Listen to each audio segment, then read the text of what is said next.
reading for you. I'm Taren S, a High Priestess of traditional witchcraft. I'm a Crossroads witch, where we embrace both the dark and the light. And I've been brewing magic for almost 40 years now. Come on in, let's brew some together. Hello, hello! So happy to see all of you here today. And of course, an extra special thanks to all my Crossroads witches out there. So happy to see you leaning in.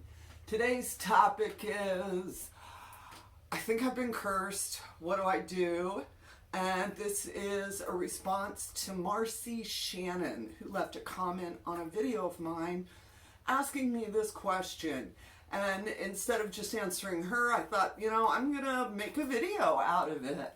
So you think you've been cursed, or you think that somebody might be thinking about it. First of all, not surprised. Curses are happening all around us all the time. All negative energies are a form of curses. So sometimes it all piles up. It's not that a particular individual's cursing you. It's that almost life is. There's so much negativity. So how do you find out, have I been cursed? Or what can I do to start working and uncursing? All right. And I'm first going to give a shout out to Crossroads Witchcraft, the ingredients. I published my Book of Shadows Grimoire. And Lemon UnCrossing is the one in which I am referencing for this. All right. Lemon UnCrossing is very popular, very common in the Voodoo and Conjuring world on how we assess if somebody thinks that, I think I've been cursed. How do I know for sure? Or I know I've been cursed and I need to start finding out how powerful it is, if it's going to last, what in the world's going on. And of course, it's called Lemon UnCrossing. So the ingredient is a lemon. All right, and you want a really nice, good, firm lemon.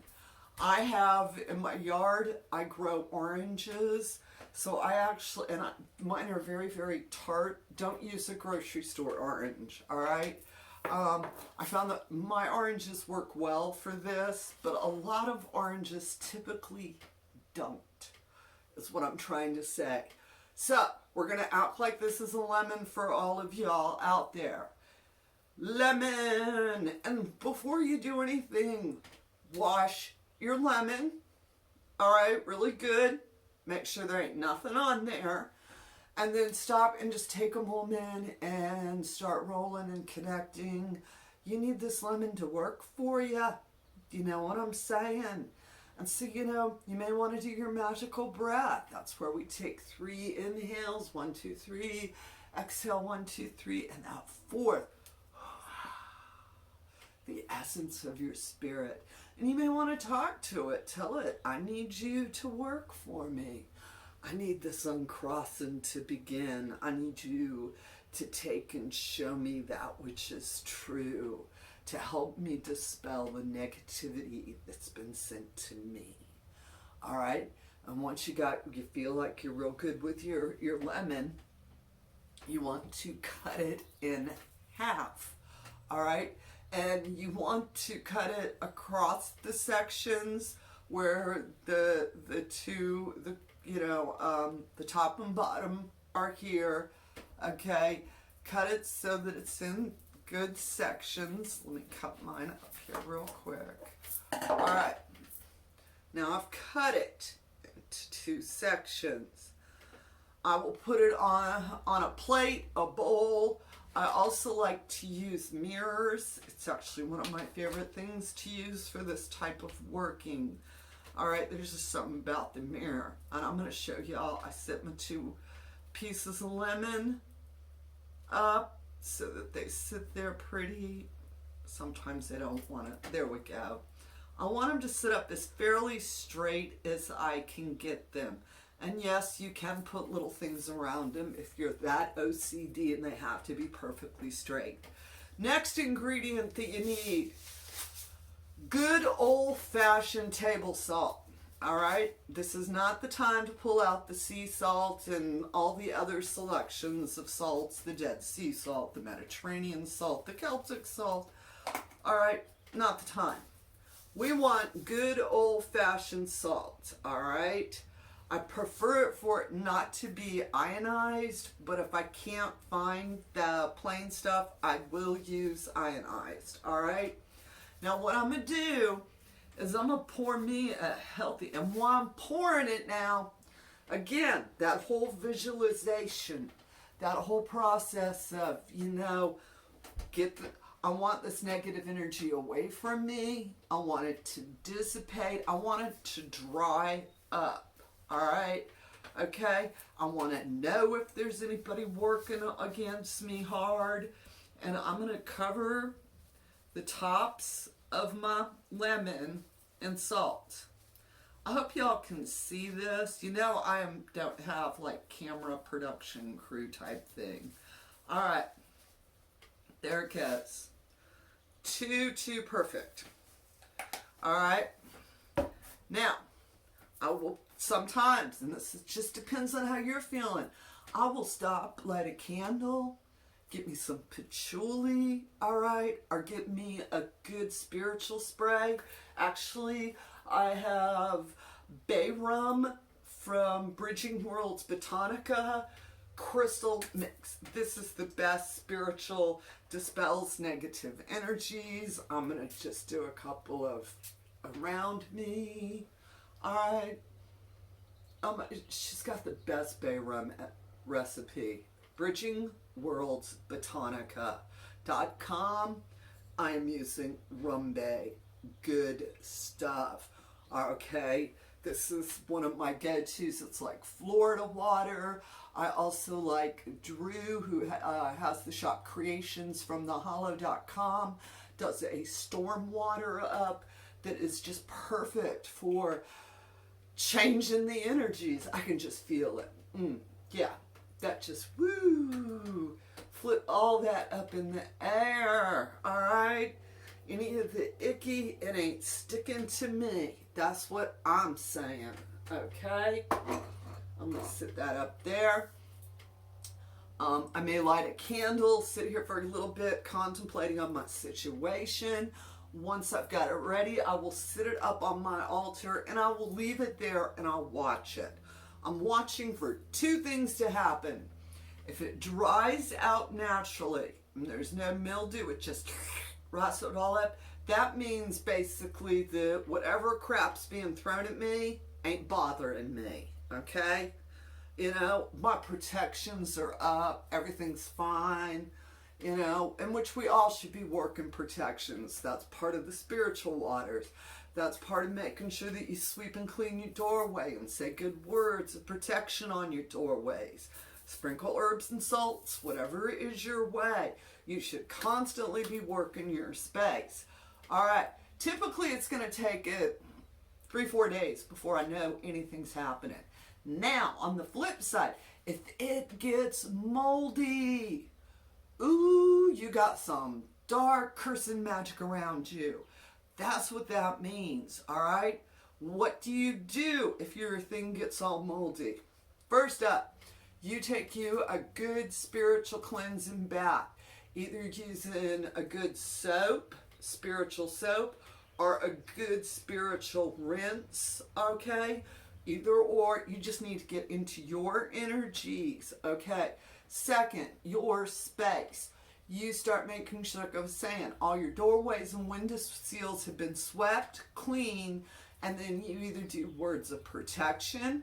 For those of you, you know, whatever is your way. If you want to use one of the Psalms, okay, several of them are really good for protection. Stand in front of that window, stand in front of that doorway, stand in front of every entrance to your home, okay? And if you just want to, you know, Goddess protect me, let none who wish me foul cross this, you know, entry, cross this window, let none come near me, whatever your words, but visualize you're putting your herbs, your salt, whatever you're sprinkling down, that is, you know, a boundary, a line that none can cross. None shall enter, none shall cross type attitude. And do it all around your place, all right? And you also may want to get, you know, talismans, amulets of protection. Consider putting like the evil eye up above your door. All right, there are all sorts of different ways to repel negativity. Also, make sure you wash down your front door really good, and then you know you can smudge it. You can spray it with moon water. You can spray it with some of the spiritual waters. You can do all sorts of stuff. This time, get your creativity out, all right? You know, and when you're doing your meditation, to really strengthen that bubble, that wall that is around you on the astral realm, visualize a wall, visualize a ball all the way around you. I done lost my words, in which ain't nobody's getting inside of, all right? And if you think, you know, this is where you think someone's actively working against you, you can take the next step. If you want to do, you know, send a little back to them, all right? Mirror magic, okay? You know, these are all the next steps that you have to decide on each situation. There is no one answer, oh, he did this to me, so I need to send a good cursing back to him. Sometimes that's really not the answer. You know, regardless of what's been done, you need to be able to step off the situation and look at it and see the whole picture, and also understand that if you go after an individual, potentially you're hurting those folks around him, and so is it worth it, is what I'm saying. All right, so back to, I've done all my workings, and I've got my place cleaned up. I've done taken my shower, bath, washed with soap, dumped spiritual water on my head, sprinkled salt everywhere. Is it working? Go get you another lemon. Do this same thing again. And this time, you should see the lemon dry up. If the lemon is continuing to rot, then you need to go back down and take a good spiritual cleansing bath. You need to make sure you get you some good amulet for safety and protection. Make sure that you are setting boundaries in your house, keeping your place clean and straight, all right? And curses only last for so long. It's most time it's a poof energy sent at you, and then it dissipates off. If you've got good protection up, if you're doing your grounding and your shielding, it ain't gonna mess with you, so don't even really worry about it, all right? All right, I'm gonna keep this up here for a couple of days, and we shall see if anything interesting happens. I'll come back and shoot an updated video on it, you know, because I'm of the opinion that as soon as you step outside, you're getting cursed on. And I'm going to be doing another video on everybody's cursing everybody. And so please watch that. All right? All right, y'all. Thank you so much for joining me here today. Please go to houseofwitchcraft.com, sign up for our newsletter. Of course, if you're new and this is the first time you've seen one of my videos, hit the subscribe button. And if you are a new witch, welcome home, welcome home. You are our next generation. Take notes, take notes. I wish I'd wrote down some stuff 20, 30, 40 years ago. That's what I'm saying. All right, witches. Thank y'all so much for joining me here today. And as always, I hope you have as bright of a blessed day as I'm having. And it never changes. Amen. Blessed be. Ashe and Ebobo.